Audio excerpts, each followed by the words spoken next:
സാരിയൊക്കെ കൊടുത്തിട്ട് നമ്മൾ സിനിമയിലൊക്കെ കണ്ടില്ല, റീലുണ്ടാക്കണം.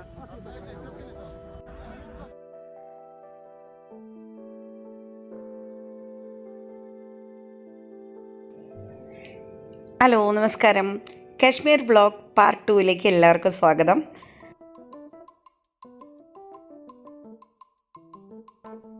പാർട്ട് 1 വ്ളോഗ് കണ്ടവർക്കറിയാം, ഞങ്ങൾ പെൽഗാം പോയിട്ട് ഞങ്ങൾ രാത്രി ആയപ്പോഴാണ് ശ്രീനഗർ തിരിച്ചെത്തി. രാത്രി എന്ന് പറഞ്ഞാൽ രാത്രി ആയിട്ടില്ല കേട്ടോ, ഈവനിങ് ആണ്. 6 o'clock ആകുമ്പോഴേക്കും ഇവിടെ മൊത്തം ഇരുട്ടാണ്.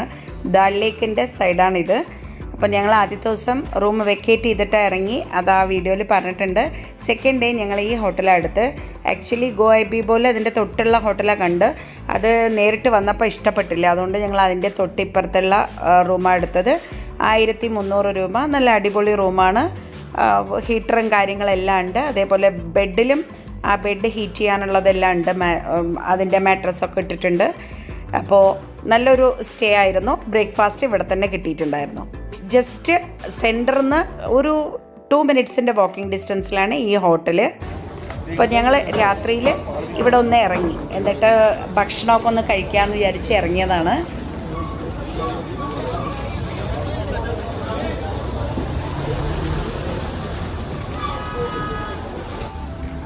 നമ്മൾ മാർക്കറ്റിൽ ഇങ്ങനെ വന്നതാണ് കേട്ടോ. കുറച്ച് അങ്ങോട്ടുണ്ട്. ഞങ്ങൾ ഓൾറെഡി കുറച്ച് ആ അറ്റത്ത് തന്നെ ഫുഡ് കഴിച്ചിട്ട് വന്നു, ഒരു ഹോട്ടലിലൊക്കെ കയറിയിട്ട്. പക്ഷേ നല്ല പ്രൈസ് ഉണ്ടായിരുന്നു കേട്ടോ, വില കൂടുതലാണ് ഇവിടെ. പക്ഷെ ഇതിവിടെ നോക്കിയപ്പോൾ ഉണ്ടോ ഇങ്ങനെ ഇവിടെ തട്ടുകട പോലെ 60 രൂപയുടെ കബാബുകളാണ്. ചിക്കനും ഉണ്ട്, മട്ടനും ഉണ്ട്. നിറയെ ആൾക്കാർ ഇങ്ങനെ നിന്ന് കഴിക്കുന്നുണ്ട്. റൊട്ടിയൊക്കെ ഉണ്ട് കേട്ടോ. ഇതിനെയൊക്കെ എക്സ്പ്ലോർ ചെയ്യാം. ഇവിടെ വെച്ചൊരു മലയാളി ഗ്രൂപ്പിനെ കണ്ടു. അപ്പോൾ അവർ 3300 ഒരു പാക്കേജിലാണ് വന്നതെന്ന് പറഞ്ഞു കേട്ടോ. അതിൽ 4 സ്പോട്ട് കാണാൻ പറ്റും. പെൽഗാം, ഗുൽമാർഗ്, സോൻമാർഗ്, പിന്നെ ദൂത് പത്രി അല്ലെങ്കിൽ പെൽഗാം, അങ്ങനെ എന്തോ ആണ്. ലോക്കൽ സൈറ്റ് സീയിങ്ങും അങ്ങനെ വരേണ്ട 4 സ്പോട്ടാണ് അതിൽ കാണാൻ പറ്റുക പറഞ്ഞു. അപ്പോൾ അവരുടെ നിന്ന് കിട്ടിയ ഒരു കോണ്ടാക്ട് നമ്പർ ഉണ്ട്, അത് ഞാൻ ഡിസ്ക്രിപ്ഷനിൽ കൊടുക്കാം കേട്ടോ. കാശ്മീർ പോയാലും നമ്മൾ മലയാളിയാണെന്ന് പ്രൂവ് ചെയ്യണ്ടേ. രാവിലെ എണീറ്റ് ഒരു കുളിയൊക്കെ പാസ്സാക്കി, തലേ ദിവസത്തെ ക്ഷീണവും പോയി. സോൻമാർഗിൽ ഇന്ന് സ്നോഫോൾ ഉണ്ടെന്നാണ് പ്രതീക്ഷ കണ്ടത്. നമുക്ക് ജസ്റ്റ് പോയി നോക്കാം. ഇവിടെ വന്നിട്ട് സഡൻലി പ്ലാനിങ് ഇങ്ങനെ ചേഞ്ച് ചെയ്തോളൂ. നമ്മൾ നമ്മുടെ ഇഷ്ടത്തിനല്ലേ പോകണം. അപ്പോൾ എവിടെയാണോ നമുക്ക് ഇൻട്രസ്റ്റ് വെച്ചാൽ അവിടോട്ട് പോകണം. അതാണിപ്പോൾ. പാക്കേജ് ബുക്ക് ചെയ്യാതെ വന്നതുകൊണ്ട് പോസിറ്റീവും നെഗറ്റീവും ഉണ്ടാവാം. പക്ഷേ എനിക്ക് പോസിറ്റീവായിട്ടാണ് തോന്നിയത്. കാരണം ഞാൻ പാക്കേജ് ബുക്ക് ചെയ്ത് പല ട്രിപ്പുകളും ചെയ്തിട്ടുണ്ട്. അതിനേക്കാട്ടിലും എനിക്ക് ഇത്തവണത്തെ ട്രിപ്പാണ് കൂടുതൽ ഇഷ്ടമായത്. നമ്മുടെ ഇഷ്ടത്തിന് നമുക്ക് ഇഷ്ടമുള്ളിടത്ത് പോവാം. ശ്രീനഗർ ടു സോൻമാർഗ് റൂട്ടിലാണ്. നല്ല വ്യൂ കണ്ടപ്പോൾ നമ്മൾ നിർത്തിയതാണ്. വീടുകൾ അടിപൊളിയായിട്ട്, നമ്മുടെ ഇടയിൽ നല്ല വീടുകൾ, കുഞ്ഞു കുഞ്ഞു വീടുകൾ ഇഷ്ടം പോലെ, നല്ല ഭംഗിയുണ്ട്. ശ്രീനഗർ ടു സോൻമാർഗ് റൂട്ടാണ്. ശബ്ദം കേൾക്കുന്നത് നദി ഒഴുകുന്ന ശബ്ദം കേൾക്കുന്നുണ്ട് താഴെ. പക്ഷേ നദി പകുതി ഭാഗം ഫ്രോസണാണ്, ബാക്കി ഭാഗമാണ് ഇങ്ങനെ ഒഴുകുന്നത്. അതിൻ്റെ ശബ്ദവും കേൾക്കുന്നത്. ഓ, നല്ല ഭംഗിയുണ്ട്. കാശ്മീർ ട്രിപ്പിൻ്റെ ഫസ്റ്റ് പാർട്ട് കണ്ടവർക്കറിയാം. ഞാനതിൽ ഹോട്ടൽ റെൻറ്റിൻ്റെയും അല്ലെങ്കിൽ വാഹനത്തിൻ്റെയൊക്കെ ഡീറ്റെയിൽ ആയിട്ട് പറയുന്നുണ്ട്. അത് കാണാത്തവർക്കായിട്ട് ഞാൻ പറയണം. നമ്മൾ ഒരു പാക്കേജും ബുക്ക് ചെയ്യാണ്ടാണ് ഞാനും മോനും കൂടെ അങ്ങനെ കയറി വന്നതാണ്. ഈ കാശ്മീർ എന്ന് പറയുമ്പോൾ നമുക്ക് മീഡിയ ഉണ്ടാക്കി വെച്ചൊരു ഇമേജ് ഉണ്ടല്ലോ. അപ്പോൾ ഞാനും വരുന്നതിന് മുന്നേ എനിക്കൊരു പേടിയൊക്കെ ഉണ്ടായിരുന്നു. അങ്ങനെ നമുക്കങ്ങനെ, അതുകൊണ്ട് തന്നെയാണ് പ്രത്യേകിച്ച് ഞാൻ പാക്കേജൊന്നും ബുക്ക് ചെയ്യാതെ തന്നെ വന്നതും. എനിക്കിവിടെ അത്ര എക്സ്പീരിയൻസ് നന്നായിട്ട് തോന്നിയില്ല. നെക്സ്റ്റ് ഡേ തിരിച്ചു പോകുമെന്ന് പറഞ്ഞിട്ടാണ് വന്നത്. പക്ഷേ ഇവിടെയുള്ള ജനങ്ങൾ അത്ര നല്ല പെരുമാറ്റമാണ്. ഒരു പേടിയും വേണ്ട, ധൈര്യമായിട്ട് വരാട്ടോ. ഞങ്ങൾ ഫസ്റ്റ് ഡേ വന്ന് താമസിച്ച ഹോട്ടലിൽ നിന്ന് അവർ ബുക്ക് ചെയ്ത് തന്ന വണ്ടിയാണിത്. Per day 2200. ഞാൻ അന്വേഷിച്ചതിൽ ഏറ്റവും കുറവായിട്ട് തന്നെ തോന്നിയത്. അവരുടെ കോണ്ടാക്ട് നമ്പർ ഞാൻ ഡിസ്ക്രിപ്ഷനിൽ കൊടുക്കാം. നിങ്ങൾക്ക് ആർക്കെങ്കിലും ആവശ്യമുണ്ടെങ്കിൽ വിളിച്ച് ചോദിച്ച് റേറ്റൊക്കെ ചോദിച്ചിട്ട് വന്നോളൂ. ശ്രീനഗറിൽ നിന്ന് ഏകദേശം 1.25 മണിക്കൂർ ദൂരമാണ് സോൻമാർഗിലേക്ക്. ഈ ടണൽ ഞങ്ങളിപ്പോൾ ഈ പോകുന്നതിൻ്റെ 2 ദിവസം മുന്നെയാണ് ഇനാഗുറേഷൻ കഴിഞ്ഞിരിക്കുന്നത്. ജനുവരി 13, 14 ആയിട്ടായിരുന്നു ഇതിൻ്റെ ഇനാഗുറേഷൻ. ശ്രീ നരേന്ദ്രമോദിജിയാണ്, നമ്മുടെ പ്രൈം മിനിസ്റ്റർ വന്നിട്ട് ഉദ്ഘാടനം കഴിഞ്ഞതാണ്. നിങ്ങൾ എവിടെ ആയിക്കോട്ടെ, ഇനിയിപ്പോൾ മണാലി ആണെങ്കിലും നമ്മൾ അട്ടൽ ടണലോ ഈ വലിയ ലോങ്ങസ്റ്റ് ആയിട്ടുള്ള ടണൽ അങ്ങോട്ട് ക്രോസ് ചെയ്യുമ്പോൾ നമ്മൾ വേറൊരു വേൾഡിലെത്തും കേട്ടോ, സത്യമാണ്. അപ്പോൾ ഇവിടെ നിങ്ങൾക്കത് കാണാൻ പറ്റും. കാരണം ഈ ടണലും കൂടെ വന്നതുകൊണ്ട് നമുക്ക് പെട്ടെന്ന് സോൻമാർഗ് എത്താനായിട്ട് ഈസിയാണ്. ചെയിനിട്ട വണ്ടി ഇല്ലാതെ തന്നെ നമ്മളുടെ നോർമൽ വണ്ടികൾ തന്നെ പോകുന്നതായിരിക്കും. ചെയിനിട്ട വണ്ടി എന്ന് പറഞ്ഞാൽ ഗ്രിപ്പ് കിട്ടാൻ വേണ്ടിയിട്ട് ടയറിൽ ചെയിൻ ഇട്ടിട്ട് പോകുന്നതാണ് കേട്ടോ, അറിയാത്തവർക്ക് വേണ്ടി പറഞ്ഞാണേ. അപ്പോൾ ഇതും നല്ല ലോങ്ങസ്റ്റ് ആയിട്ടുള്ള ടണലാണ്. ഇത് കഴിയുമ്പോൾ നമുക്ക് ഏകദേശം ദൂരത്ത് തന്നെ മനസ്സിലാവുന്നുണ്ട്. ഇത് ഏകദേശം കഴിയാറാവുമ്പോൾ തന്നെ അറിയാം ഇതിൻ്റെ അപ്പുറത്ത് വേറൊരു ലോകം തന്നെ ആയിരിക്കും എന്നുള്ളത്.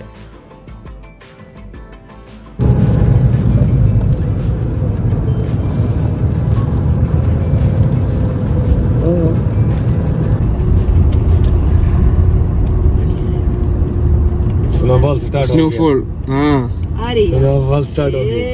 बस अभी ये बहुत मुश्किल करेगा। Snowfall start. അതെ, ഡ്രൈവർ പറഞ്ഞ പോലെ ആരുടെ ഭാഗ്യത്തിലാണോ എഴുതി വെച്ച് അതുപോലെ ഉണ്ടാവും. നമുക്ക് കറക്റ്റ് അങ്ങോട്ട് കടന്നതും സ്നോഫോൾ കേട്ടോ. ആ എക്സൈറ്റ്മെൻറ്റ് എനിക്ക് പറഞ്ഞറിയിക്കാൻ വയ്യ. മുന്നിലൊരു ട്രാവലർ ഉണ്ടായിരുന്നു, അതിൽ മലയാളികൾ തന്നെയായിരുന്നു മോസ്റ്റ്ലി. അവർ ഫുള്ള് ഏകദേശം തലയിൽ എടുപ്പുന്ന മുകളിലോട്ട് മുഴുവൻ വെളിയിലിട്ട് ഫുള്ള് ആസ്വദിക്കുക. കാരണം ഇവിടെ വണ്ടി നിർത്താൻ പറ്റില്ല, നമ്മൾ ടണൽ ക്രോസ് ചെയ്ത ഉടനെ അല്ലേ, അതുകൊണ്ട് നമുക്ക് ഇറങ്ങി ആസ്വദിക്കാൻ പറ്റില്ല. പക്ഷെ ഞങ്ങൾ കണ്ട് ആസ്വദിച്ചു. ലഡാക്കൊക്കെ പോകുന്നവർക്ക് ഈ റൂട്ട് സോൻമാർഗ് വഴിയാണ് പോണത്. അപ്പോൾ നിങ്ങൾ ഏപ്രിൽ തൊട്ടിട്ടൊക്കെ ആണെങ്കിൽ ലേ ലഡാക്കും നമുക്ക് പോകാൻ പറ്റും. ഞാൻ വണ്ടിക്കാരനോട് ചോദിച്ചപ്പോൾ പറഞ്ഞതാണ് 3 ദിവസം ഉണ്ടെങ്കിൽ ഫുള്ള് ലേ ലഡാക്കെല്ലാം കറങ്ങി തിരിച്ച് വരാം. ഏകദേശം ഒരു 22,000 വലിയ വണ്ടിയുടെ പറഞ്ഞു കേട്ടോ. കുറച്ച് കൂടുതൽ പേരുണ്ടെങ്കിൽ നമ്മൾ ഷെയർ ചെയ്തിട്ട് പോയി വരാം. അവിടെ പെർ ഡേൻ്റെ എല്ലാ റേറ്റ് നമ്മളിങ്ങനെ ഒരു പാക്കേജ് മാതിരിയാണ് അവർ പറയണത്. അപ്പോൾ ഏപ്രിൽ തൊട്ടിട്ട് ലേ ലഡാക്കും പോകാൻ പറ്റും, ഇതേ റൂട്ടാണ്. പിന്നെ കാർഗിലും ഒക്കെ ഇത് അവിടെ നിന്ന് ആ കിലോമീറ്ററൊക്കെ എഴുതി വെച്ചിട്ടുണ്ട് കേട്ടോ, അത്രയേ ഉള്ളൂ. സോൻമാർഗിൽ സ്നോ സമ്മറിൽ പോലും ഉണ്ടാവുന്ന പറയണം. സ്നോഫോൾ തുടങ്ങിയിട്ടുണ്ട്. നല്ല ഹെവി സ്നോഫോളൊക്കെ ആണെങ്കിൽ ഇങ്ങോട്ടുള്ളത് ക്ലോസ് ചെയ്യുന്ന പറഞ്ഞിട്ട്. ഇപ്പോൾ ജസ്റ്റ് ലൈറ്റായിട്ട് ആയതുകൊണ്ട് വാഹനങ്ങളൊക്കെ വരുന്നുണ്ട്. ഈ ഒരു പെർട്ടിക്കുലർ പോയിന്റ് വരെ വരുന്നു കേട്ടോ. കാശ്മീർ ട്രിപ്പിൽ വേറൊരു കാര്യമുണ്ട്. നിങ്ങൾ ഗുൽമാർഗിൽ വരികയാണെങ്കിൽ അവിടെ ഗൊണ്ടോല റൈഡ് ഉണ്ട്, അതാണ് മെയിൻ. അത് നമ്മളൊരു 15 days ബിഫോറെങ്കിലും ഓൺലൈനിൽ ബുക്ക് ചെയ്തിട്ട് വന്നിട്ടേ കാര്യമുള്ളൂ. ബാക്കി ഇപ്പോൾ ഇതുപോലെ സ്നോ തന്നെയുള്ളൂ, അതുകൊണ്ട് ഞങ്ങൾ ഗുൽമാർഗ് സ്കിപ്പ് ചെയ്തു.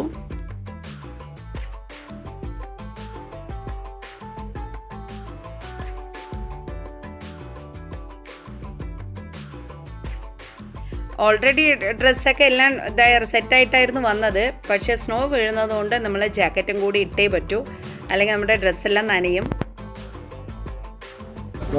സ്നോ കണ്ട ഏറ്റവും വലിയൊരു ഡ്രീമായിരുന്നു ഇങ്ങനെ സ്നോഫോൾ ചെയ്യണ സമയത്ത് വരണമെന്ന്. അപ്പോൾ ഇന്ന് രാവിലെ ഞങ്ങൾ ഇങ്ങനെ നോക്കിയതാണ് കേട്ടോ. ജസ്റ്റ് ആദ്യത്തെ പ്ലാൻ ഉണ്ടായിരുന്നത് ഇന്ന് ഗുൽമാർഗ് പോകാമെന്നായിരുന്നു. പക്ഷേ രാവിലെ നോക്കിയപ്പോൾ ഇന്നിവിടെ സ്നോഫോൾ ഉണ്ടെന്ന് പ്രഡിക്ഷനിൽ കണ്ടു. 11 മണിക്ക് കറക്റ്റ് നോക്കും 11 മണിക്ക് ജസ്റ്റ് സ്റ്റാർട്ട് ചെയ്തിട്ടുണ്ട്. ഞങ്ങൾ ആ ടണൽ ഇങ്ങോട്ട് ക്രോസ് ചെയ്തതും ഭയങ്കര എക്സൈറ്റഡ്. ജസ്റ്റ് സ്റ്റാർട്ട് ചെയ്തിട്ടുണ്ട്. ഇത് കുറച്ച് നന്നായി എൻജോയ് ചെയ്തിട്ട് നമ്മൾ തിരിച്ചു പോകും. ഇവിടെ കുറേ റൈഡ്സ് കാര്യങ്ങളൊക്കെ ഉണ്ട് കേട്ടോ. പിന്നെ ഈ പോയിന്റ് വരെയാണ് നമ്മളുടെ നോർമൽ വണ്ടിയിൽ വന്നിട്ടുണ്ടെങ്കിൽ, സാധാരണ ചെറിയ വണ്ടികളൊക്കെ വന്നിട്ടുണ്ടെങ്കിൽ ഈ ഒരു പോയിന്റ് വരെ വിടുള്ളൂ. ഇവിടെ നിന്ന് മുന്നോട്ട് നമുക്ക് പോകണമെങ്കിൽ ചെയിനുള്ള വണ്ടി വേണം. അതിന് പിന്നെ നമ്മൾ ഷെയറിങ്ങിൽ വേറെ പോകേണ്ടി വരും. പിന്നെ ഇവിടെ സ്നോയിൽ ഇടേണ്ട ഡ്രസ്സ് കാര്യങ്ങളെല്ലാം കിട്ടും കേട്ടോ. പക്ഷെ നമ്മളതൊന്നും ചെയ്യുന്നില്ല. സ്നോ എൻജോയ് ചെയ്യും, പിന്നെ തിരിച്ചു പോകും. ഇപ്പോൾ നല്ല സ്നോഫോൾ ഉള്ള സമയമായതുകൊണ്ട് തന്നെ മുന്നോട്ടൊന്നും വണ്ടി വിടുന്നില്ല കേട്ടോ. സോൻമാർഗിൽ ഈ പോയിന്റ് വരെ വരുന്നുള്ളൂ, എല്ലാ വാഹനങ്ങളും ഇവിടെ വരെ വരുന്നുള്ളൂ. ഇപ്പോൾ ആക്ച്വലി എൻ്റെ ബൂട്ടും ഇവിടെ കുറച്ച് സ്ലിപ്പാവുന്നതുകൊണ്ട് നമ്മളത് റെൻറ്റിന് എടുക്കുക ചെയ്ത് കേട്ടോ. 150 റുപ്പീസാണ് റെൻറ്റ്. കാരണം ഞങ്ങൾക്ക് ഇങ്ങനെ മുകളിലേക്ക് കയറി പോകണമെങ്കിൽ അല്ലെങ്കിൽ സ്ലിപ്പായി പോവും നമ്മൾ. പിന്നെ നല്ല മുട്ടുവരയ്ക്കൊക്കെ മഞ്ഞുള്ള ഭാഗമുണ്ട്. അപ്പോൾ അതുകൊണ്ട് ഞങ്ങൾ 2 പേരും റെൻറ്റിന് ഷൂ എടുത്തു. പിന്നെ ഇവിടെ ഇങ്ങനെ ഈ സ്ലെഡ്ജസും ബൈക്ക് റൈഡൊക്കെ ഉണ്ട്. അത് മുകളിൽ വരയ്ക്ക് കൊണ്ടുപോയിട്ട് പിന്നെ അവിടെ നിന്ന് അങ്ങനെ തിരിച്ചു വരിക ചെയ്യുന്നത്. പാക്കേജിൽ ഉൾപ്പെടാത്ത ഒരുപാട് ചിലവുകൾ നിങ്ങൾക്ക് ഇങ്ങനെ വരുമ്പോഴാണ് വരിക. അത് പാക്കേജിലും വരില്ല കേട്ടോ. അപ്പോൾ ഇവിടെ വന്നു കഴിഞ്ഞാൽ സ്ലെഡ്ജസിൽ കയറാനോ ബൈക്ക് കയറാനൊക്കെ നമ്മുടെ കയ്യിൽ നിന്ന് തന്നെ എക്സ്ട്രാ പൈസ ഇടണം. നല്ല ബാർഗെയിനിങ് ഉണ്ട് ഇവിടെ. ജമ്മു ആൻഡ് കാശ്മീർ ടൂറിസത്തിൻ്റെ റേറ്റ് എന്ന് പറഞ്ഞാൽ അവിടെ എഴുതി വെച്ചത് അവർ വായിൽ തോന്നിയ റേറ്റൊക്കെ പറയൂട്ടോ, നല്ലോണം ബാർഗെയിൻ ചെയ്യണം. मैडम मेरा ब्लॉग है बात कर लीजिए ना. ഞങ്ങൾ ഇവിടെ സോൻമാർഗിലെ സ്റ്റാർട്ടിംഗ് പോയിന്റ് വന്നാണ്. പക്ഷെ ഇവിടെ ഈ എന്താണ് സ്ലെഡ് ഇങ്ങനെ കുറച്ച് റൈഡ്സ് കാര്യങ്ങളൊക്കെ ഉണ്ട്. പക്ഷെ നമ്മളെ ഇറിറ്റേറ്റ് ചെയ്ത് കൊല്ലുന്നുണ്ട്. നമുക്ക് വേണ്ടാന്ന് പറഞ്ഞു. ഒന്നും ഞങ്ങൾ രണ്ടുപേരേ ഉള്ളൂ, അമ്മയും മോനും കൂടെ. ഞങ്ങൾക്ക് അങ്ങനെ അതുവരെ പോണ്ട. നമ്മൾ ആ സ്നോഫോൾ കാണാൻ വന്നതാണ്. അത് നമ്മൾ കണ്ടു കുറച്ച്. പക്ഷെ ഇവര് നമ്മളെ വിടില്ല എന്ന് പറയില്ലേ. ഒരു 4-5 പേര് ഒന്ന് വിട്ടാ ഒന്ന് ഞങ്ങളെ എൻജോയ് ചെയ്യാനേ പാടില്ല, വെറുപ്പിക്കുന്നുണ്ട് കേട്ടോ. അതൊരു കാര്യമുണ്ട് ഇവിടെ. നമ്മൾ വേണ്ടാന്ന് പറഞ്ഞാൽ ഇവർക്ക് മനസ്സിലാവില്ല. കാണിച്ചു തരാം, ഞാൻ കാണിച്ചു തരാം. ഇതാ ഇവര് എന്റെ പിന്നാലെ കൂടിയിരിക്കുക. ചായണത് ഒരു കാവ മേടിച്ചോ. കാശ്മീരി കാവ എന്ന് പറയുന്ന ഒരു സാധനം എന്താണെന്നറിയില്ല. അപ്പം ഇതുണ്ടോ, ഒരു കുഞ്ഞ് ഗ്ലാസ്സാണ് കേട്ടോ. ചെറുതെന്ന് തന്നെ വളരെ ചെറിയൊരു ഗ്ലാസ്സാണ്. 50 രൂപ പറഞ്ഞു. പിന്നെ കാശ്മീരി കാവ ഒന്ന് കുടിച്ചിട്ട് വരാം കേട്ടോ.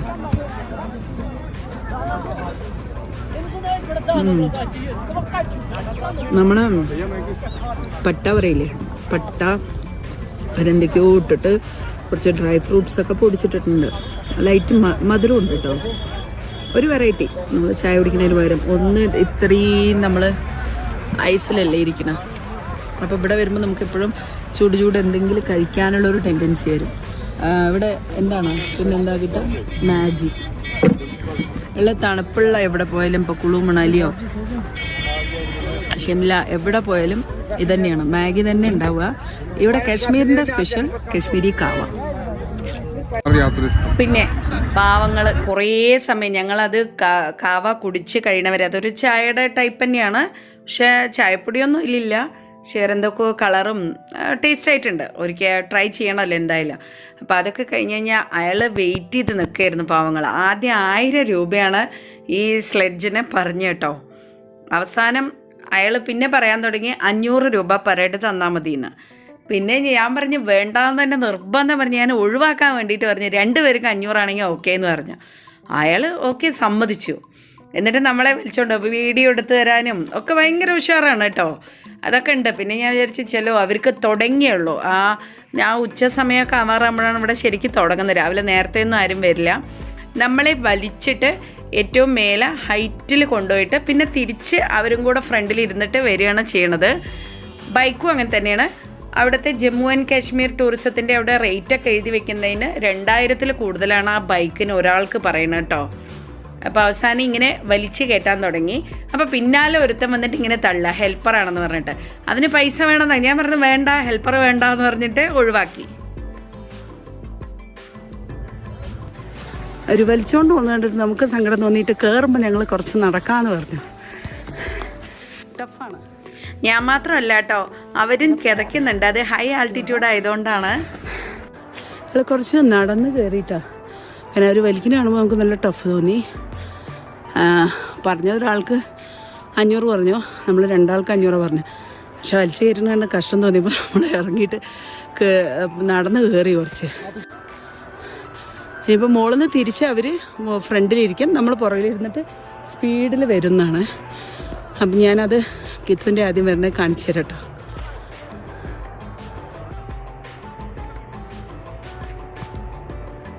പക്ഷെ നിങ്ങളും വരുമ്പോൾ ഇതൊക്കെ ഒന്ന് ചെയ്യണം കേട്ടോ. അത് ഈ കാണുന്ന പോലെ എല്ലാം ചെയ്യുമ്പോൾ ഭയങ്കര ത്രില്ലിംഗ് ആയിട്ട് തോന്നി. ചെയ്തില്ലായിരുന്നെങ്കിൽ നഷ്ടമായെന്ന് തോന്നി. നമ്മൾ പാക്കേജ് ടൂർ എടുത്ത് പോകണമെങ്കിൽ ഇതൊക്കെ കയ്യിൽ നിന്ന് തന്നെ കാശ് കൊടുക്കണം. ഇനി ആ മനുഷ്യൻ നടന്ന് കയറി വന്നിട്ടാണ് എന്നെയും കൊണ്ട് വരാൻ പോകുന്നത് കേട്ടോ.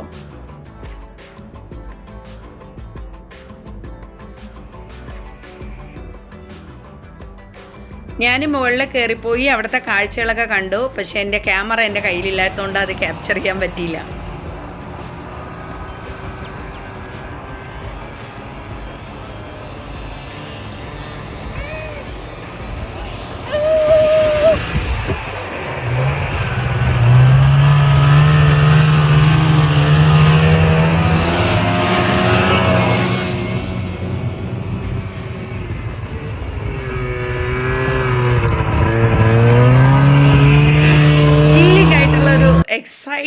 ആയിട്ടുള്ളൊരു സംഭവമായിരുന്നു. ഇതാ കണ്ടില്ലേ, മഞ്ഞ് ഇത്രയും ഡീപ്പിലുണ്ട് കേട്ടോ ഇവിടെ. അപ്പം നമ്മൾ ആ ഷൂ റെൻറ്റിന് എടുക്കുന്നത് നല്ലതാണ്. അല്ലെങ്കിൽ നമ്മൾ ചെറിയ ബൂട്ടൊക്കെ ആണെങ്കിൽ അതിനകത്ത് ഇത് ഐസ് കയറിയിട്ടുണ്ടെങ്കിൽ പിന്നെ ഫുൾ ഡേ നമ്മൾ കാലൊക്കെ ഭയങ്കര കടച്ചിലായിരിക്കും.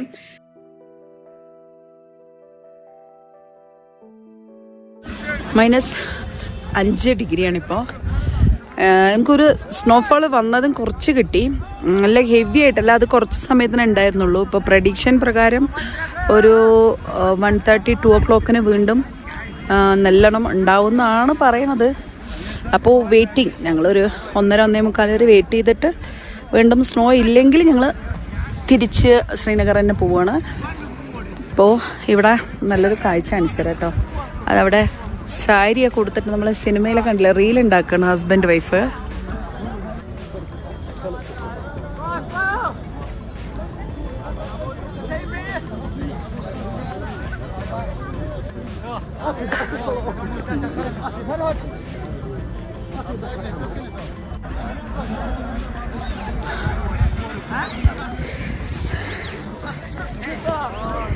അതെൻ്റെ ഒരു ഫ്രണ്ട് പറയുന്നുണ്ടായിരുന്നു, അവൾക്ക് ഇവിടെ വന്നിട്ട് സാരിയൊക്കെ കൊടുത്തിട്ട് ഒരു റീൽ ഉണ്ടാക്കണം എന്ന്.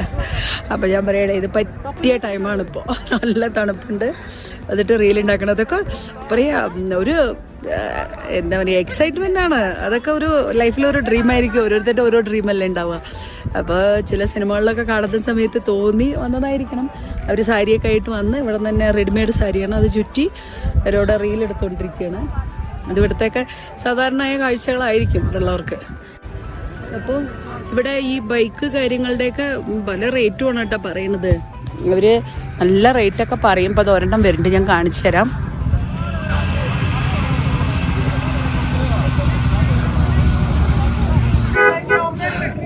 സമയം ഉച്ചയ്ക്ക് 1:30 മണി, -5 ഡിഗ്രി, വെള്ളമൊക്കെ ഫ്രീസായിട്ടുണ്ട്. ഒരു നല്ലൊരു അടിപൊളി എക്സ്പീരിയൻസ് ആണ്. ആ വെള്ളം കുടിച്ചിട്ടുണ്ടെങ്കിൽ നമ്മൾ ഫ്രീസറിൽ വെച്ച് കട്ടിയാക്കില്ലേ, അതുപോലെ ഉണ്ട്. പക്ഷെ നമ്മൾ ഉള്ളിലൊക്കെ 2-3 ഇട്ടിട്ട് വന്നതുകൊണ്ട്, തെർമൽ ഇട്ടിട്ട് വേറെയും 2-3 ഇട്ടതുകൊണ്ട് അങ്ങനെ വിറയ്ക്കലൊന്നുമില്ല. കയ്യിൽ ഗ്ലൗസിലായതുകൊണ്ട് കൈ കുറച്ച് തണുപ്പുണ്ട്, പക്ഷേ അടിപൊളി. പിന്നീട് ഹെവി സ്നോഫോളൊന്നും കണ്ടില്ല കേട്ടോ, അതുകൊണ്ട് ഞങ്ങൾ തിരിച്ചു. നല്ല പല്ലുവേദന തണുപ്പായത് കാരണം. അപ്പോൾ ഗുളിക വാങ്ങിക്കാൻ പോകണം, ഞാൻ കാണിച്ചു തരാം കടയുടെ മുന്നിൽ.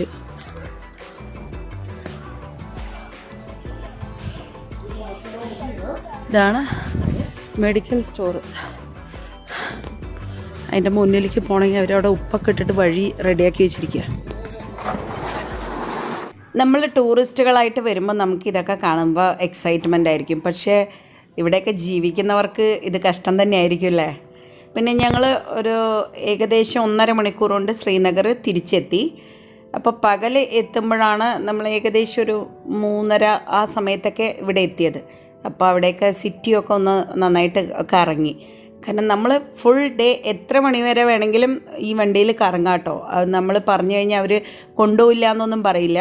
അപ്പം ഞങ്ങൾക്ക് ശ്രീനഗർ ലോക്കലൊക്കെ കാണണമെന്ന് പറഞ്ഞാൽ അവർ എന്ത് പറഞ്ഞാലും ഓക്കെയാണ്. ആ രാത്രി വരയ്ക്ക് 2200 രൂപയ്ക്ക് നമുക്ക് എത്ര വേണമെങ്കിലും ഓടാം, അത് നമ്മുടെ ഇഷ്ടമാണ്. അപ്പം ഞങ്ങൾ ഒരു ദിവസം കുറേ ഹെക്ടിക്കായിട്ടുള്ള യാത്രകൾ ഞങ്ങൾ ചെയ്തിട്ടില്ല. കാരണം ഞങ്ങൾക്ക് ഒന്ന് റിലാക്സ് ആയിട്ട് പോയിട്ട് വരാനാണ് പോകുന്നത്. അല്ലാണ്ട് ഒരു ദിവസം കൊണ്ട് ഒരു 10-20 സ്ഥലം കാണണം അങ്ങനത്തെ ഒന്നുമില്ല. പക്ഷേ എത്രയായാലും നിങ്ങൾ ഓർത്ത് വയ്ക്കണം, നമ്മൾ കുളു മണാലിയൊക്കെ കറങ്ങുമ്പോൾ അവിടെ 2 ദിവസം മാക്സിമം കറങ്ങാനുള്ളതേ അവിടെ ഉള്ളൂ. ആ സ്പിറ്റി വാലി ആ സൈഡൊക്കെ പോവുകയാണെങ്കിലും കൂടെ നമുക്ക് മാക്സ് ടു മാക്സ് അത്രയ്ക്കേ വരുള്ളൂ. പക്ഷേ ശ്രീനഗർ വരികയാണെങ്കിൽ നിങ്ങൾ മിനിമം ഒരു 4 to 5 ഡേയ്സിൻ്റെ എങ്കിലും വരണം കേട്ടോ. അത്രയും ഉണ്ട് കാണാനായിട്ട്. നമ്മൾ ഈ നോർമലി എല്ലാവരും പറയുക സോൻമാർഗ്, പെൽഗാം, ഗുൽമാർഗ് അങ്ങനെ പറയുക. പക്ഷേ ദൂത് പത്രയുണ്ട്, അങ്ങനെ ഒരുപാടുണ്ട്. പക്ഷേ ഈ വിൻ്ററിൽ വന്നിട്ട് നമ്മൾ വീണ്ടും എല്ലാം പോയി കറങ്ങുക എന്ന് പറയണത് എല്ലായിടത്ത് പോയാലും ഇതേപോലെ തന്നെയാണ്. ഇപ്പോൾ തുലിപ്പ് ഗാർഡൻ, മുഗൾ ഗാർഡൻ എല്ലാം മഞ്ഞ് പുതച്ച് കിടക്കുകയാണ്. അപ്പോൾ പിന്നെ നമ്മളവിടെ പോയിട്ട് എല്ലായിടത്തും ഒരേ എക്സ്പീരിയൻസ് ആണ്. അതുകൊണ്ട് ഞങ്ങൾ ഈ ഒരു ദിവസം തന്നെ ട്രിപ്പ് അവസാനിപ്പിക്കുകയാണ്. ഞങ്ങൾ 3 നൈറ്റാണ് അവിടെ സ്റ്റേ ചെയ്ത്, 3 ദിവസമാണ് കറങ്ങിയത്. പിന്നെ 2 ദിവസം പോയി വരാനുള്ള, അതും ഞങ്ങളൊരു കറക്കമായിട്ട് തന്നെയാണ്. ആ പകലും ഞങ്ങൾ യാത്രകളിൽ തന്നെയായിരുന്നു. അപ്പോൾ ഞങ്ങളുടെ 5 ഡേയ്സിൻ്റെ ആയിരുന്നു ട്രിപ്പ്. പക്ഷേ വളരെ നന്നായിട്ട് എൻജോയ് ചെയ്തു. ഞങ്ങളൊരു 4 മണിയൊക്കെ ആകുന്ന സമയത്ത് ഡാൽ ലേക്കിൻ്റെ അവിടെ എത്തി. അപ്പോൾ നല്ല വിശപ്പുണ്ടായിരുന്നു. അപ്പോൾ വരുന്ന വഴിക്ക് എല്ലാം പ്യുവർ വെജിറ്റേറിയൻ ഹോട്ടൽസാണ് അധികം കാണുന്നത്. അപ്പോൾ മോൻ പറഞ്ഞ് നോൺ വെജ് വേണമെന്ന് പറഞ്ഞതുകൊണ്ട് ഞങ്ങൾ ഡൽ ലേക്കിൻ്റെ അവിടെ ഒരു ഹോട്ടലിലാണ് ഡ്രൈവർ കൊണ്ടുവന്നത്. പിന്നെ ഡ്രൈവർമാർ നമ്മുടെ കൂടെ വന്നിരുന്ന് കഴിക്കുക, അല്ലെങ്കിൽ അവരുടെ എക്സ്പെൻസ് എടുക്കുക, ടോള് കൊടുക്കുക, ഒന്നും ആവശ്യമില്ല കേട്ടോ, അവർ വരില്ല. പിന്നെ ഡൽ ലേക്കിലൊക്കെ ഞങ്ങൾ ഒന്ന് കറങ്ങി. ആ സമയമാകുമ്പോഴേക്കും എൻ്റെ ക്യാമറയൊക്കെ ബാറ്ററിയൊക്കെ ഡൗൺ ആയിരുന്നു, അതുകൊണ്ട് കൂടുതൽ ഇതായിട്ട് എടുത്തില്ല. പിന്നെ ഈവനിങ് ടൈമിലാണത്രേ ഈ ഡൽ ലേക്കിൻ്റെ സൈഡിൽ ഫുള്ള് നമ്മുടെ ഷോപ്പിങ്ങിൻ്റെ. അപ്പോൾ അതെല്ലാം അവർ ഓപ്പൺ ചെയ്തുകൊണ്ടിരിക്കുകയായിരുന്നു. എല്ലാം കൊണ്ടുവന്നിട്ട് രാത്രി 11 മണി വരെയൊക്കെ ആ മാർക്കറ്റ് ഓപ്പൺ ആയിരിക്കും. നല്ല പീക്ക് വിൻ്ററിൽ 9 മണിക്ക് ക്ലോസ് ചെയ്യും, പറഞ്ഞാൽ 6 to 9. ഇവർ അങ്ങനെ തന്നെയാണ് കേട്ടോ. രാവിലെ നേരത്തെ ഒന്നും നമുക്ക് വന്നിട്ടുണ്ടെങ്കിൽ കാര്യമായിട്ടൊന്നും കിട്ടില്ല, നേരത്തെ ഒന്നും തുറക്കില്ല. ഇപ്പോൾ ഡ്രൈവർ തന്നെ 8:30 ആവാതെ ഒന്നും വരില്ല. നമ്മളിനി 7 മണിക്ക് പോകാമെന്ന് പറഞ്ഞാൽ അത്രയും തണുപ്പല്ലേ. കച്ചവടത്തിൻ്റെ സമയങ്ങളും അങ്ങനെയായിരിക്കും. ഫുഡൊക്കെ രാത്രി ലേറ്റായിട്ടും കിട്ടും കേട്ടോ. പിന്നെ ഞങ്ങൾ ഷിക്കാര റൈഡും നിങ്ങൾ വരുന്ന സമയത്ത് നല്ല ബാർഗെയിൻ ചെയ്യേണ്ടി വരും. മിനിമം 4 ആളൊക്കെ ഉണ്ടെങ്കിലാണ് നമുക്കത് അഫോർഡബിളായിട്ട് തോന്നുന്നത്. റേറ്റ് ഭയങ്കര കൂടുതലായിട്ടാണ് തോന്നിയത്. പിന്നെ ഈവനിങ് നല്ല തണുപ്പൊക്കെ ഉണ്ട്. ഉച്ച സമയത്തൊക്കെ ഷിക്കാര റൈഡ് ചെയ്യുന്നതായിരിക്കും കുറച്ചുകൂടെ നല്ലത്. ഞങ്ങളതെല്ലാം കണ്ട് കഴിഞ്ഞിട്ട് പിന്നെ ഭക്ഷണം ഓൾറെഡി കഴിച്ചല്ലോ, നേരെ റൂമിൽ പോയി. എനിക്കെന്താ പറ്റിയെന്ന് പറഞ്ഞാൽ ഞാൻ ആ പല്ലുവേദനയ്ക്ക് ഗുളിക കഴിച്ചതുകൊണ്ട് എനിക്ക് ഭയങ്കര ഇങ്ങനെ എന്താ പറയുക, ഉറക്കം വന്ന് നല്ല മൂഡ് ഇതായിരുന്നു.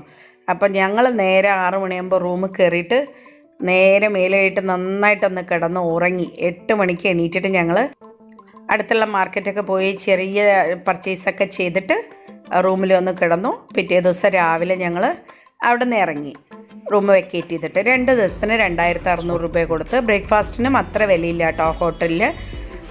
നമുക്ക് ഗോയബീബോലോ ഇതിൽ വേണമെങ്കിലും ബുക്ക് ചെയ്തിട്ടുണ്ടെങ്കിൽ ആ ഒരു റേഞ്ചിൽ കിട്ടും. നേരിട്ട് വന്നാലും ഹോട്ടലിൽ നിന്ന് ജസ്റ്റ് വാക്കിംഗ് ഡിസ്റ്റൻസിലാണ് ആ സെൻറ്റർ. അവിടെ പോയപ്പോൾ റിക്ഷ കിട്ടി. റിക്ഷ പറഞ്ഞത് എത്രയാണെന്നറിയോ, 400 രൂപ പറഞ്ഞു. പക്ഷേ ബാർഗെയിൻ ചെയ്തിട്ട് 250 വന്നു. അതവിടെ എല്ലാത്തിനും ബാർഗെയിൻ ഉണ്ട്. പിന്നെ റെയിൽവേ സ്റ്റേഷനെത്തി ഞങ്ങൾ. ശ്രീനഗർ അടിപൊളി റെയിൽവേ സ്റ്റേഷനാണ് കേട്ടോ, നല്ല തിരക്കും ഉണ്ട്. ആക്ച്വലി ഞങ്ങൾക്ക് രാത്രിക്കാണ് ബസ്, പക്ഷെ നമുക്ക് അറിയില്ല. ഇവിടെ നിന്ന് ഞങ്ങൾ ബനിഹാലെത്തി. പിന്നെ അവിടെ നിന്ന് വേറെ ഷെയറിങ് വണ്ടി. ഇപ്പോൾ റോഡ് വർക്കൊക്കെ നടക്കുന്നതുകൊണ്ട് ബ്ലോക്ക് വരാൻ സാധ്യതയുള്ളതുകൊണ്ട് ഞങ്ങൾ രാവിലെ തന്നെ ഇറങ്ങി. എന്തായാലും എൻജോയ് ചെയ്തിട്ടുള്ള ട്രിപ്പ് ആവട്ടെ എന്ന് വിചാരിച്ചു. നമ്മൾ സമയം കൈപ്പിടിച്ച് ഓടണ്ടെന്ന് പറഞ്ഞിട്ട്. പക്ഷേ റെയിൽവേ സ്റ്റേഷൻ എത്തിയപ്പോൾ ഇഷ്ടം പോലെ ജനങ്ങളുടെ ഒരു വണ്ടി അപ്പോൾ പോയി. അപ്പോൾ ഡെയിലി 16 എണ്ണം ഉണ്ടെന്നാണ് പറഞ്ഞ മെമു. അത് നമ്മളുടെ ആപ്പിലൊന്നും, നമ്മുടെ വേർ ഈസ് മൈ ട്രെയിൻ എന്നുള്ള ആപ്പിലൊന്നും അപ്ഡേറ്റ് ആയിട്ടില്ല കേട്ടോ. ഈ ട്രെയിനിൻ്റെ ടൈം ടേബിളൊന്നും അപ്ഡേറ്റ് ആയിട്ടില്ല. പക്ഷേ നിങ്ങൾ ഒരു കാര്യം മൈൻഡിൽ വെക്കണം, ഇങ്ങോട്ടാണെങ്കിലും അങ്ങോട്ടാണെങ്കിലും വൈകുന്നേരം 4 മണി കഴിഞ്ഞാൽ ട്രെയിനുകളില്ല. അപ്പം നിങ്ങൾ അതിൻ്റെ മുന്നേ ആയിട്ടുള്ള യാത്ര വേണം. പിന്നെ ട്രെയിൻ നല്ല തിരക്കായതുകൊണ്ട് ഏറ്റവും ഫ്രണ്ടിലായിട്ട് ലേഡീസ് ഡബ്ബ ഉണ്ടായിരുന്നു. ഞാൻ അതിലായിരുന്നത്. മോൻ അപ്പുറത്തെ സൈഡും പോയി. അവിടെ അവനും കിട്ടിയ സീറ്റ്, പക്ഷെ നല്ല തിരക്കുണ്ടായിരുന്നു കേട്ടോ. അത്രയും മനോഹരമായിട്ടുള്ള ഒരു കാഴ്ചയും കാണിച്ച് വേറെ ഒരു ലെവൽ യാത്ര എന്ന് പറയില്ലേ. 20 രൂപയാണ് ടിക്കറ്റ് ചാർജ്. ഇതൊരിക്കലും മിസ് ചെയ്യരുത്. നിങ്ങൾക്ക് വേണമെങ്കിൽ ശ്രീനഗർ ടു ജമ്മു ഡയറക്റ്റ് ബസ്സൊക്കെ കിട്ടും. അങ്ങനെ വേണമെങ്കിൽ അങ്ങനെയും വരാം കേട്ടോ. പക്ഷെ ഞാൻ ഈ ഒരു യാത്രയ്ക്ക് വേണ്ടിയിട്ട് ബനിഹാൽ വന്നിട്ട് അവിടെ നിന്ന് ഞാൻ ജമ്മുവിലേക്ക് ഷെയറിങ് വണ്ടി എടുക്കാമെന്ന് വിചാരിച്ചിട്ടാണ്. അപ്പം നമുക്ക് ബഡ്ജറ്റിലും കുറച്ച് അത് ഫിറ്റാവുകയും ചെയ്യും ആക്ച്വലി. പിന്നെ ഇത്രയും നല്ല കാഴ്ചകളും കണ്ടിട്ട് വരാമല്ലോ. പിന്നെ ശ്രീനഗറിൽ ഇത്രയും മഞ്ഞ് ഞാൻ കണ്ടില്ല. കുറച്ച് നമ്മൾ സോൻമാർഗോ പെൽഗാമൊക്കെ പോകണം. പക്ഷേ ഈ ട്രെയിൻ യാത്രയിൽ കുറച്ച് സ്റ്റേഷൻസ് ഇങ്ങോട്ട് കഴിഞ്ഞ് കഴിഞ്ഞാൽ പിന്നെ നോക്കത്താ ദൂരത്ത് മഞ്ഞ് തന്നെയാണ്. ഈ ബനിഹാൽ അടുക്കെ നല്ല കട്ടിയുള്ള മഞ്ഞായിരിക്കും. ഈ ജനുവരി 26 തൊട്ടിട്ട് ജമ്മുവിലെ കത്ര തൊട്ടിട്ട് ശ്രീനഗർ വരയ്ക്ക് വന്ദേ ഭാരത് ഉണ്ട് കേട്ടോ. ഇനി ബനിഹാലിൽ നിന്ന് നിങ്ങൾക്ക് ഷെയറിംഗ് വണ്ടി എടുക്കുമ്പോൾ, ജമ്മുവിലേക്ക് എടുക്കുമ്പോൾ നിങ്ങൾ നോക്കണേ, സ്റ്റേഷൻ്റെ ഇറങ്ങിയതും എടുക്കരുത് കേട്ടോ. കാരണം അവിടെ തന്നെ വന്നിട്ട് നമ്മളോട് 500 എന്നൊക്കെ പറഞ്ഞിട്ട് പറയും അവർ. അത് തവേരയാണെങ്കിലും ട്രാവലർ ആണെങ്കിലും അങ്ങനെ ഒരുപാട് വണ്ടികൾ നിൽക്കുന്നുണ്ടാവും. പക്ഷെ നമ്മളൊന്ന് അതിന് കുറച്ച് ഇങ്ങോട്ട് ഇറങ്ങി വന്നിട്ടുണ്ടെങ്കിൽ, ഞങ്ങൾ അബദ്ധത്തിൽ ഒരു ട്രാവലറിൽ കയറി 500 രൂപയും കൊടുത്തു. 12 പേര് 500 വെച്ച് കൊടുത്തു. അത് കഴിഞ്ഞ് കുറച്ചിങ്ങോട്ട് ഇറങ്ങി വരുമ്പോണ്ട് ഒരു ബസ്സിൽ 250 രൂപ പറയണം, നമ്മുടെ ടൂറിസ്റ്റ് ബസ് പോലെ തന്നെ. അപ്പോൾ നമ്മൾ തിരക്ക് പിടിച്ച് ഇറങ്ങണ്ട. അപ്പം ഞങ്ങൾക്ക് അവിടെ ശരിക്കും നല്ലൊരു നഷ്ടം പറ്റി. 2 പേർക്ക് 500 വരാവുന്നത് ഞങ്ങൾ ഒരാൾക്ക് 500 കൊടുക്കേണ്ടി വന്നു. എന്നിട്ട് ഞങ്ങൾ ഇവിടെ എത്തിയപ്പോൾ ഈ പറഞ്ഞ കഴിഞ്ഞാൽ ജമ്മുവിലെത്തി. അവിടെ ബസ് സ്റ്റാൻഡിൽ ഇറങ്ങിയപ്പോൾ നേരത്തെ എത്തി, ഏകദേശം 5 മണിയാകുമ്പോഴേക്കും എത്തി. ഞങ്ങൾക്ക് രാത്രി 9:30ക്കാണ് ബസ്. അപ്പം ഞങ്ങൾ അടുത്ത് ഒരു ഗാർഡൻ ഉണ്ട് എന്ന് പറഞ്ഞു. അപ്പോൾ ആ ഭാഗത്തോട്ട് ഞങ്ങൾ ഇങ്ങനെ നടന്നു. നല്ല കാഴ്ചകളായിരുന്നു. നല്ല പർച്ചേസ് ചെയ്യാനൊക്കെ ഇഷ്ടം പോലെ സാധനങ്ങളും ഒക്കെ ഉണ്ട്. പക്ഷെ നമുക്ക് പർച്ചേസ് ഞങ്ങളുടെ ലിസ്റ്റിൽ ഇല്ലാത്തതുകൊണ്ട് ചെയ്തില്ല. നല്ല അഫോർഡബിൾ റേഞ്ചിലൊക്കെ 200 രൂപ 100 രൂപ എന്നൊക്കെ പറഞ്ഞിട്ട് കുറേ സാധനങ്ങൾ കണ്ടു. നല്ല തിരക്കുണ്ട് കേട്ടോ, എല്ലാ ഐറ്റംസ് ഉണ്ട്. എനിക്ക് ഈ ഒരു ഏരിയയിൽ പോയ സമയത്ത് എനിക്ക് തോന്നിയത്, ഞങ്ങൾ പണ്ട് മുംബൈയിൽ താമസിക്കുമ്പോൾ താനയിൽ ഡോംബിവല്ലി എന്ന് പറയുന്ന സ്റ്റേഷനിൽ അവിടെ നമ്മൾ അതിൻ്റെ അടുത്തൂടെയൊക്കെ പോകുന്ന സമയത്ത് അങ്ങനെ വെച്ചിട്ടുണ്ടാവും. അതുപോലൊരു സ്ഥലമായിട്ട് എനിക്ക് തോന്നി. പിന്നെ ഞങ്ങൾ ആ ഗാർഡനിൽ പോയിട്ട് അവിടെ നിറയെ ബെഞ്ചുകളൊക്കെ ഉണ്ട്. അപ്പോൾ അതിൽ തിരക്കില്ലാത്ത ഭാഗത്ത് നോക്കിയിട്ട് ബാഗൊക്കെ വെച്ച് ഞങ്ങൾ രണ്ടുപേരും റിലാക്സ് ആയിട്ടിരുന്നു. അവിടെ വെച്ചിട്ടൊരു കാശ്മീരി ഫാമിലീനെയും കണ്ടു. അവർ ആക്ച്വലി അമൃത്സറിലേക്ക് പോകണ രാത്രി 11:30 എന്തോണം അവരുടെ ബസ്. അപ്പോൾ അവരും കൂടെ ഉള്ളതുകൊണ്ട് ഞങ്ങൾ 6 മണിയാകുമ്പോഴേക്കും ഇവിടെയൊക്കെ ഇരുട്ടാവുകയാണ്. അപ്പോൾ ഞങ്ങൾ പക്ഷേ ഒരു 7 മണി വരെ അവരും കൂടെ കമ്പനി ഉണ്ടായിരുന്നു. അതൊരു ഫാമിലി ആയിരുന്നു. അപ്പോൾ അതുകൊണ്ട് അവരുടെ കൂടെ അങ്ങനെ ഇരുന്ന് ഞങ്ങൾ 7:30-8 കഴിഞ്ഞിട്ടുണ്ട്. 7-8 മണി ആവാറാകുമ്പോൾ ഇറങ്ങി ഒന്ന് എക്സ്പ്ലോർ ചെയ്യാമെന്ന് വിചാരിച്ചു. എന്തൊക്കെയാണ് നോക്കുമ്പോൾ ഞങ്ങൾ ഗാർഡൻ പോകുന്ന സമയത്ത് ഇവിടെ റോഡൊക്കെ കാലിയായിരുന്നു കേട്ടോ. തിരിച്ച് ഗാർഡൻ ഒരു 7:30 കഴിഞ്ഞിങ്ങടെ കയറി വരുന്ന സമയത്ത് ഇവിടെ മൊത്തം വാഹനങ്ങളും ജനങ്ങളും വേറൊരു വൈബായിരുന്നു. അപ്പം ഞങ്ങൾ വിചാരിച്ചിരുന്നത് അത് എക്സ്പ്ലോർ ചെയ്യാമെന്ന്.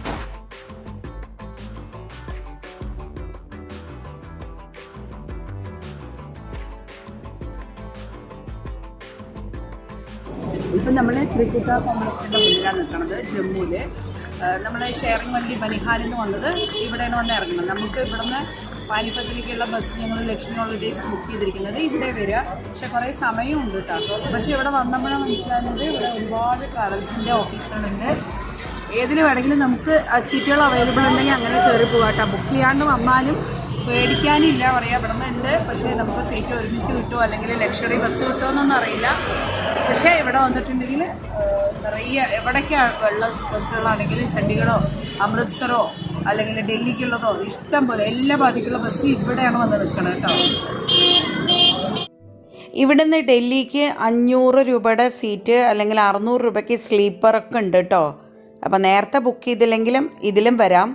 പിന്നെ വേറൊരു ടിപ്സ് അവിടെ നിന്ന് അറിയാൻ കഴിഞ്ഞത്, വൈകുന്നേരം 5 മണിക്ക് ശേഷം സ്ലീപ്പർ ടിക്കറ്റ് ആയാലും എല്ലാ ടിക്കറ്റും വളരെ ഏകദേശം പാതി റേറ്റിൽ നമുക്ക് കിട്ടുന്നതാണ് പറഞ്ഞ് ആ സമയത്ത് ബുക്ക് ചെയ്താൽ മതി. അല്ലെങ്കിൽ ഇവിടെ വന്നാലും നിങ്ങൾക്ക് ഇഷ്ടം പോലെ ബസ്സുകളുണ്ട്.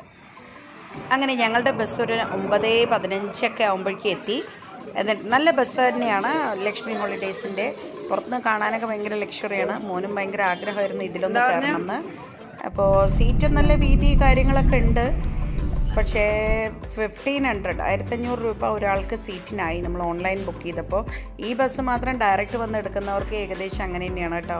താഴത്തേയിൽ എപ്പോഴും റേറ്റ് കുറച്ച് കൂടുതൽ, അപ്പർ ബർത്തിന് കുറച്ച് കുറവുമായിരിക്കും, സിംഗിൾ സീറ്റിന് കൂടുതലുമായിരിക്കും.